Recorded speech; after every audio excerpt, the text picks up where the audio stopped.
Hatirjheel, Gulshan Banani lake ও খাল বাঁচাতে এবার সমন্বিতভাবে মাঠে নেমেছে সরকার। পরিবেশ রক্ষা ও খালের পানি দূষণমুক্ত করতে কাজ শুরু করেছে স্থানীয় সরকার, গণপূর্ত, রাজউক ও সিটি কর্পোরেশন। আগামী 2 বছরে পুরো এলাকার চিত্র বদলে যাবে বলে আশাবাদী সংশ্লিষ্টরা। দূষণ দখলে বিপন্ন হাতিরঝিল, গুলশান ও বনানী লেক। এই 3 জলাধার ও খাল রক্ষায় এবার সমন্বিত উদ্যোগ নিয়েছে সরকার। নেওয়া হয়েছে বর্জ্য ফেলা বন্ধ সহ 2 বছরের মধ্যে পুরো এলাকার পরিবেশ উন্নয়নের মহাপরিকল্পনা।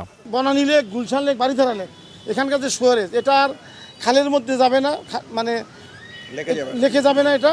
আমরা এই 2 বছরের মধ্যে আমরা আধুনিক ব্যবস্থাপনার মাধ্যমে আমরা দাসেরকান্দি নিয়ে যাব, নিয়ে সেখানে ট্রিটমেন্ট করার পর সেই পানিটা ব্যবহার উপযুক্ত হবে। ওই শহর আমাদের সবার, এই শহরকে আমরা ভালোবাসি, তাহলে আমাদের যত রকম উন্নয়ন পরিকল্পনা এবং আমরা পরিবেশ ঠিক রাখার জন্য যা যা করছি তাতে সফলকাম হব।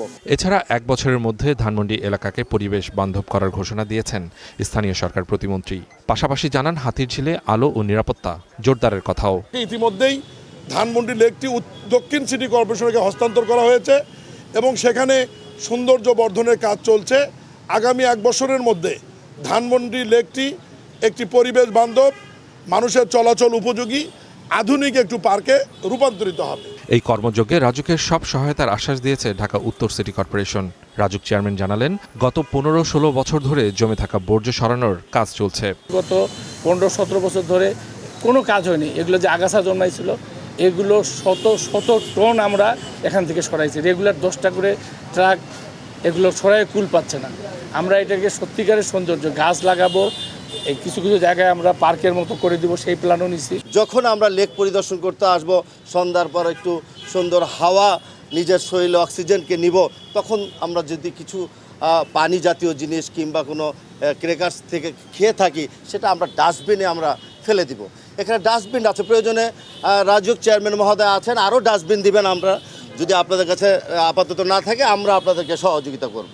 আমরা বিরামহীনভাবে জনাব তারেক রহমানের নেতৃত্বে আমরা নগর উন্নয়নে, দেশ গঠনে আমরা বদ্ধপরিকর। আমরা এই কাজগুলো আমরা বাস্তবে আমরা পরিণত করতে চাই। শুধু হাতিরঝিল নয়, গুলশান, যেখানে বনানী, বারিধারা, যেখানে খালবিল থাকবে, সেখানেই আমরা এই কাজগুলো চলমান আছে, চলমান থাকবে। সংশ্লিষ্টরা বলছেন, সরকারি সংস্থাগুলোর এই সমন্বিত উদ্যোগ ও নতুন প্রকল্পগুলো ঠিকভাবে বাস্তবায়ন করা গেলে ঢাকার ফুসফুস খ্যাত জলাধার ফিরে পাবে হারানো রূপ। Suman Mahmud, star news, Dhaka.